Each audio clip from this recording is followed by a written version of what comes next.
This U-2, known as the Dragon Lady, is landing after another successful mission. But this was no ordinary mission. Today was our last U-2 and Global Hawk sortie, the last high-altitude ISR sortie in Operation New Dawn over Iraq. Throughout its tour of duty in Iraq, the U-2 provided critical intelligence, surveillance, and reconnaissance information to battlefield commanders across the country.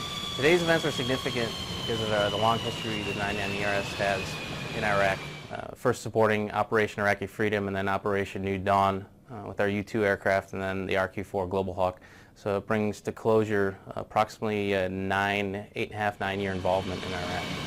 One mission spanning more than 8 years, all made possible because of the dedication of every single member of the 99th Expeditionary Reconnaissance Squadron.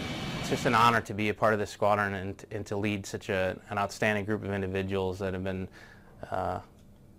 a part of this since the beginning. These guys fly day in and day out, turning over sortie after sortie in production, and I'm just in awe of what they've done. So it's truly an honor to, having been involved for as long as I have, to end up being in the position that I'm in, leading this squadron as we draw down hostilities and close out in Iraq.